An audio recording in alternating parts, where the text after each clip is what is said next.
પ્રભુ, મારા પ્રભુ, અરે પ્રભુ, તમારી માટે થઈને ખાસ આમ 320 રૂપિયા કિલોનો લાડુ લાવ્યો છું. મોઢું મીઠું કરો.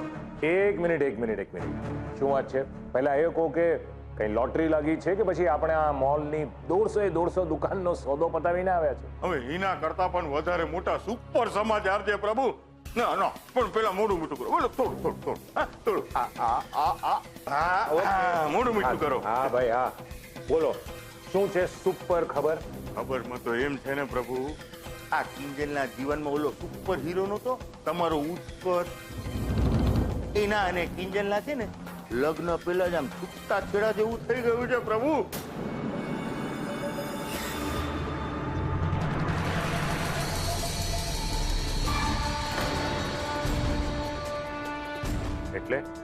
એટલે એમ કે ગઈકાલે છે ને આ મોટા ભાઈને ત્યાં જયા પાર્વતીનું વ્રત હતું ને એ ઉજવણામાં કિંજલ અને ઉત્કર્ષના પ્રેમ પ્રકરણનું થઈ ગયું ઉઠમણું. અરે ભાઈ સાહેબે અવડો મોટો લવ લેટર લખ્યો હતો અને એ લવ લેટરના જવાબમાં ઉત્કર્ષના ગાલ ઉપર કિંજલના હાથમાં ધગધગતો લાફો પડ્યો. સટાક! તમને કઈ રીતે ખબર પડી? તમે પણ વ્રત રાખ્યું હતું? પ્રભુ, મજાક કરો છો. હું શું કામ વ્રત રાખું? આ તો મને છે ને ઉડતા ઉડતા રિપોર્ટ મળ્યા તો એમ થયું કે હેડક્વાર્ટરમાં આવીને જમા કરાવી દઉં. મળી ગઈ વાત, હેડક્વાર્ટરને વાત મળી ગઈ. પણ આવી બધી વાતથી હેડક્વાર્ટરને કોઈ ફરક નથી પડતો દાસ. શું વાત કરો છો પ્રભુ? આ બધી વાતથી ફરક નથી પડતો તમને?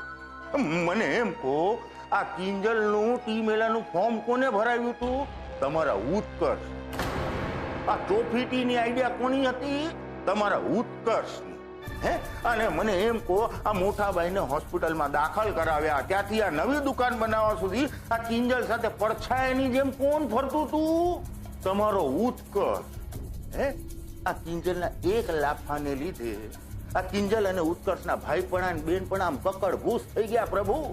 હવે મને એમ કહો, આ કિંજલ કોના જોર ઉપર તમારી સામે આવીને આમ ઊભી રહેશે?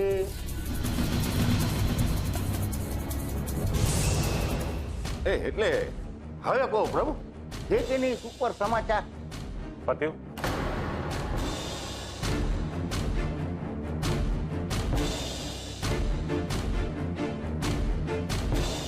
બીજી કઈ ખબર છે હજુ? અરે પ્રભુ, આના કરતા મોટી ખબર શું હોય? મને એ નથી સમજાતું. તમને સમજવા ભારે અઘરા છે હો બાપા. મને સમજવાનું રહેવા દો દાસ, મારી પાસે શીખવાનું રાખો. છેલ્લી વખત આવ્યા હતા ત્યારે શું શીખ્યા હતા? આવો આવો, બેસો બેસો શીખ્યા હતા, યાદ છે ને? યાદ જ હોય ને પ્રભુ. એના જોર પર તો આ બધી વાત બહાર કઢાવી છે. બસ તો પછી આ વખતે એના કરતા એક લેવલ ઊંચું શીખો.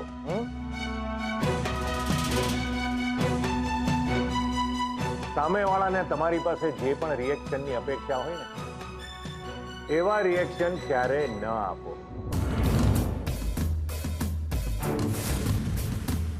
પણ એ કેવી રીતે બને પ્રભુ? મને એમ કહો, આ કૃષ્ણ ભગવાનની નજર સામે જયારે યાદવ સ્થલી થતી હતી ને એમના દીકરા પ્રદ્યુમનનો જીવ જતો હતો, ત્યારે કૃષ્ણ ભગવાન જેવા કૃષ્ણ ભગવાને પણ આમ જમીનથી ઘાસ ખેંચીને એમનું રિએક્શન દેખાડી દીધું હતું પ્રભુ. ત્યારે આ તો તમારું ઉત્કર્ષ ને એનો ગાલ, તમે રિએક્શન નહીં દેખાડો પ્રભુ? બતાવીશ ને, હું પણ બતાવીશ.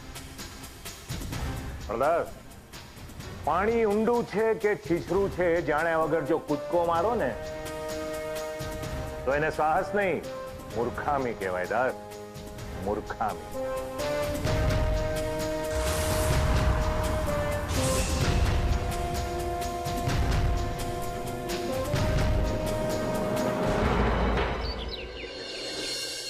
કિંજલ, કિંજલ જાગવું નથી.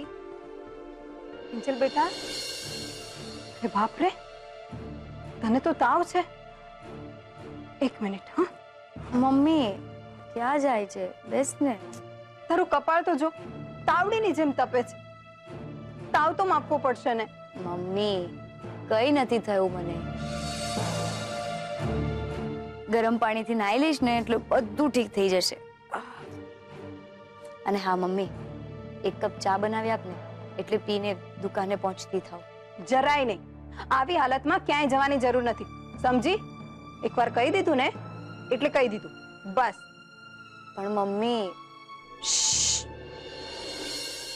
કહ્યું ને ચૂપ. તારી મમ્મીની વાત નહીં માને?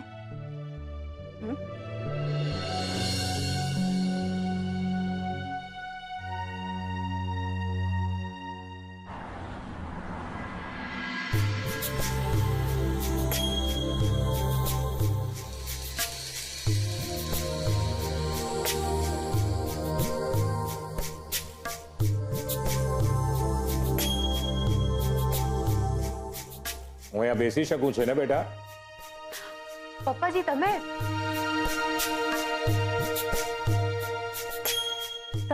અહીં શું કામ બેસો છો? ત્યાં બેસો ને પ્લીઝ. અરે ના બેટા ના, એ તારી ખુરશી છે અને એ ખુરશી પર બેસવાનો મને કોઈ અધિકાર નથી. ઉત્કર્ષનું કામ હતું એટલે એની કેબિનમાં ગયો હતો. ત્યાં કેબિનમાં નથી. 2-3 ફોન પણ કર્યા પણ એનો કોઈ જવાબ નથી આપતો. એટલે મને થયું કે તને પૂછી જાઉં, તને જો કંઈ ખબર હોય તો. એ તબિયત તો સારી છે ને? હા પપ્પાજી, તબિયતનો કોઈ ઇશ્યુ નથી.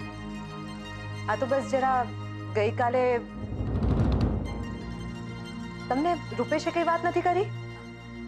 બેટા તને તો ખબર છે કે રૂપેશની સાથે મારે વાતનો નહીં માત્ર વિવાદનો વ્યવહાર છે. એટલે તું જો કહી શકતી હોય તો સારું છે. બાકી તને જો કહેવા યોગ્ય ન લાગતી હોય વાત તો ઇટ્સ ઓકે. હા, કારણ કે મારે તો જેવો રૂપેશ એવો ઉત્કર્ષ. ઓકે પપ્પાજી એક મિનિટ, હું તમને માંડીને વાત કરું. પપ્પાજી વાત એમ છે કે ઉત્કર્ષ કિંજલને પસંદ કરે છે અને આ ફિલિંગ્સ એણે બીજા કોઈની સાથે શેર નહોતી કરી. અને ગઈકાલે અચાનકથી એ લેટરમાં બધું લખીને લઈ આવ્યો અને આ લેટર બાના હાથમાં આવી ગયો. હવે તમે બાનો સ્વભાવ તો જાણો જ.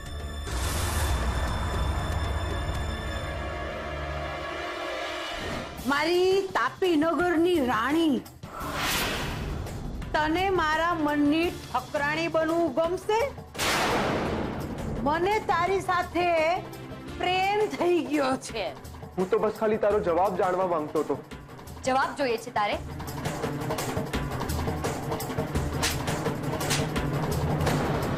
મેં અને રૂપેશે ઉત્કર્ષને બહુ સમજાવવાનો પ્રયત્ન કર્યો પણ લાગે છે અત્યારે ઉત્કર્ષ બિલકુલ સમજવાના કે કંઈ સાંભળવાના મૂડમાં જ નથી. પપ્પાજી તમે આ બાબતે કોઈ હેલ્પ ના કરી શકો?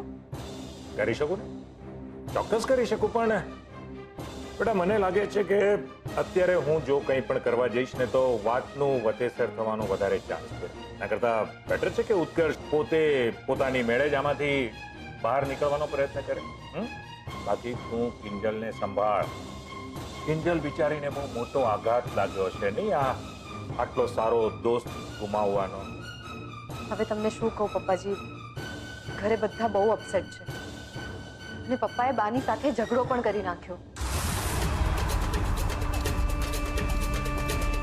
સરસ, ખૂબ સરસ.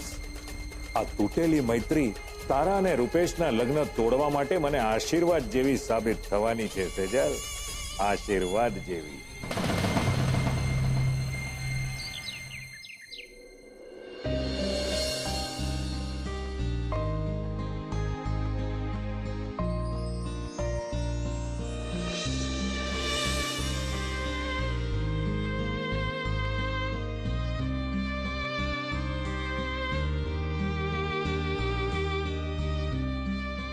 ઉત્કર્ષ, હા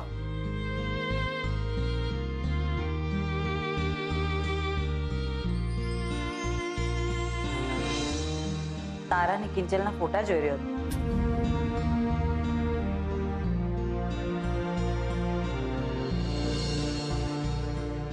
મને રૂપેશે બધી જ વાત કરી.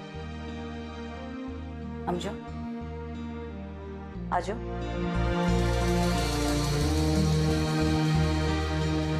જો, અરે જો તો ખરો. બેટા મને આમાં કાંઈ જ ખોટું નથી લાગી રહ્યું. હા, પણ જે સમયે થયો ને એ સમય કદાચ ખોટો હતો અને તારો નિર્ણય જરા ઉતાવળ્યો. હું જાણું છું આંટી, પણ હવે જે થઈ ગયું એ થઈ ગયું. ને પોતાના પ્રેમની વાત કરવી કોઈ ગુનો થોડો છે? ખોટું થોડું છે એમાં કઈ? એક ફ્રેન્ડ તરીકે કિંજલમાં આટલી તો અન્ડરસ્ટેન્ડિંગ હોય ને કે શાંતિથી જવાબ અપાય.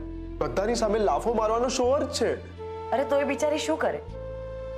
કિંજલ જેવી છોકરી જે પોતાના મા બાપને પૂછ્યા વગર પાણી પણ ના પીતી હોય એવી છોકરીની સામે તો જીવન આપખાનો પ્રસ્તાવ મૂકી દે અને પાછો જવાબ તને હમણાં ને હમણાં મળે એવી અપેક્ષા રાખે તો જવાબ તને લાફાના રૂપમાં જ મળવાનો ને. પણ મેં ક્યાં એને ફોર્સ કરેલો કે જવાબ હમણાં ને હમણાં આપ? લેટર બાય વાંચેલો હતો. હું થોડા આવા ગાંડા કાઢું? આટલી તો સમજ હોવાની ને મારામાં. એમ? જો આટલી સમજ છે તો પછી અપસેટ શું કામ છે?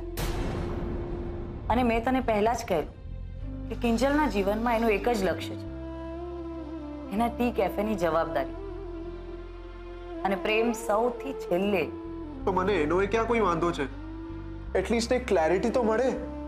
એમ તે ઉતાવળ કરીએ મળી ગઈ ક્લેરિટી તને? બેટા, પ્રેમ એ સંયમનો માર્ગ.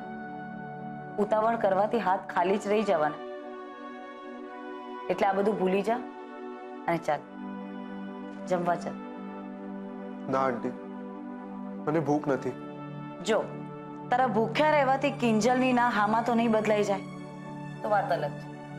હા, કદાચ એવું બને કે જમતા જમતા તને કોઈ માર્ગ સૂજી આવે. ચાલ બેટા ચાલ.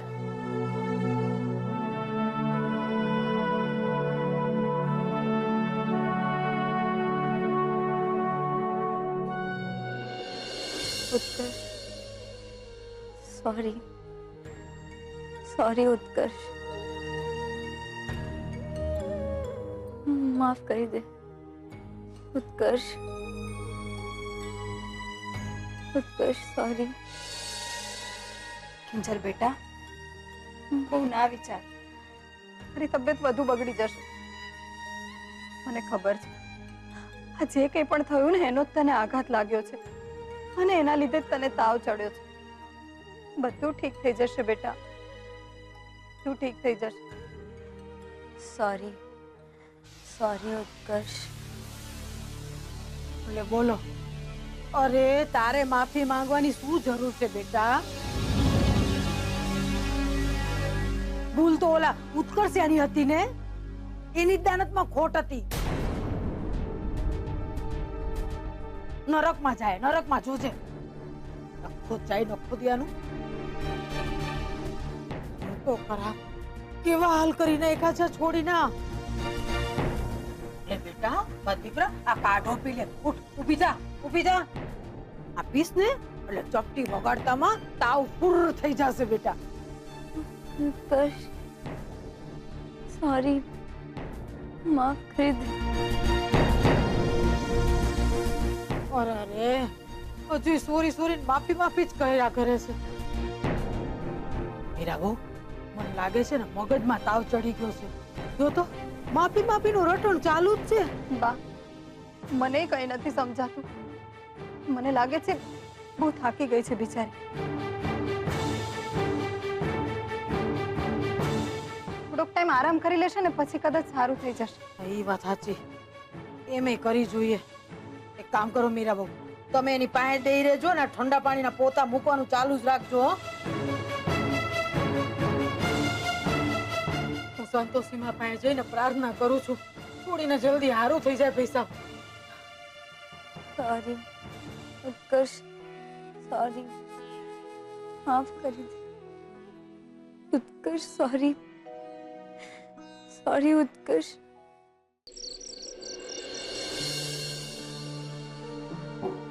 પદ્મા,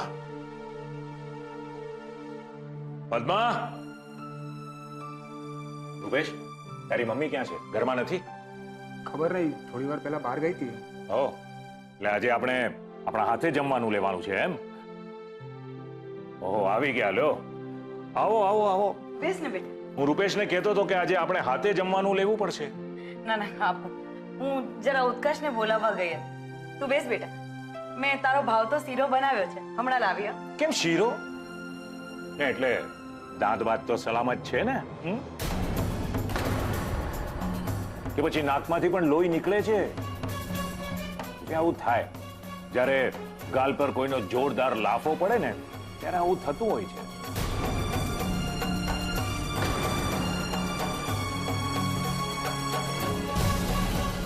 આમ કેમ જુઓ છો બધા મને?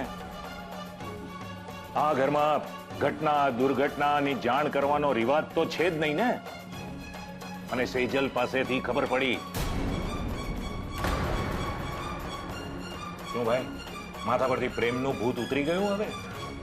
કે હજી પણ આ મગજમાં કિંજલ કિંજલ ભમ્યા જ કરે છે? મને લાગે છે આ બધી વાત આપણે પછી કરીએ તો. કેમ કેમ પછી? હમણાં કેમ નહીં? એના બાબુએ જયારે હાથ પગ ભાંગી નાખ્યા હતા ત્યારે એટલી ખબર નહોતી કે આપણી જવાબદારી છે આ? અરે કઈ એને થઈ ગયું હોત તો આપણે દુનિયાને જવાબ શું આપત? ના, એને તો સમાજ સેવા કરવી હતી ને. મળ્યો, લાડવો મળી ગયો. પપ્પા પ્લીઝ, તમે આવી વાત ના કરો. ને પ્રેમ કરવો કોઈ ગુનો થોડો છે. ઓહ સોરી સોરી ભાઈ, હું તો ભૂલી જ ગયો કે તમારી સાળીની વાત થઈ રહી છે. હા, પણ હું અત્યારે ઉત્કર્ષ સાથે વાત કરું છું.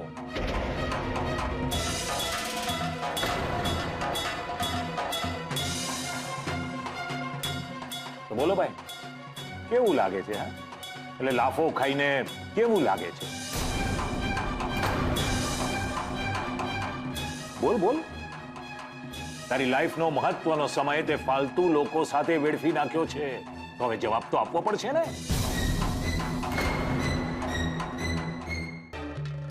તારી જગ્યાએ જો હું હોત ને તો કિંજલનો હાથ મારા ગાલ સુધી પહોંચે એ પહેલા મેં એને સામેથી 2 લાફા મારી દીધા હોત ને એની હેસિયત બતાવી દીધી હોત. પોતાની જાતને બહુ ભાન સમજતી હોય ને, એક વાત કહી દઉં છું ઉત્કર્ષ,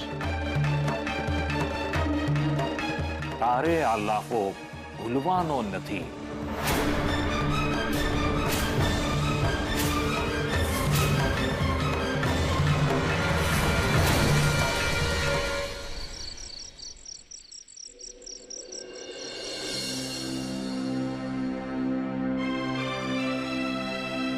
કેમ છે કિંજલને? બિચારીનો તાવ તો વધી જ રહ્યો છે અને ઊંઘમાં લવારા કરી રહી છે. કિંજલના પપ્પા, આપણી કિંજલ કોઈ દિવસ આમ ખાટલે નથી પડી. નામ અચાનક થી કાંઈ નથી થયું મીરા વહુ. ટોકાઈ ગઈ છે બાપડી. અરે લાખ રૂપિયા જીતીને આવી છે બિચારી, તો લોકો અદેખાઈ તો કરવાના જ ને. એમાંય પાછું જયા પાર્વતીના વ્રત વાળું ભયડું, તો નજર લાગ્યા વિના રે ખરી? વાત તો તમારી સાચી છે બા. તો સાચી જ છે ને, પણ હું બેઠી છું વાઘણ જેવી, એની દાદી બેઠી છે. અરે હમણાં અબઘડી એના માથેથી આમ લીંબુ મરચા ફેરવીને ઉતારી દો, પછી જો ઘોડાની જેમ હળહળવા ન મંડે ને તો કેજો. એ તમારે જે કરવું એ કરજો. મીરા, કિંજલને ડોક્ટરની જરૂર છે, તો ફોન કર. શું નામ? નામ ડોક્ટર. ભૂલી ગયો ને? ભૂલાઈ ગયું. અરે રે મોહનિયા, તારું હું થાશે પૈસા. એક કામ કરો મીરા બહુ, આ ફોન પતે ને એટલે 1 કિલો બદામ આના હારું મંગાવી લ્યો દુકાનેથી ને. અરે આમ નામ ભૂલતો રહીશ બાપા, તો પછી 3 સાપના ભારાને પરણાવ્યા પછી વળાવીશ કેમનો? મીરા, ફોન કર ડોક્ટરને. ફોન. હા, હું નંબર લઈને આવું.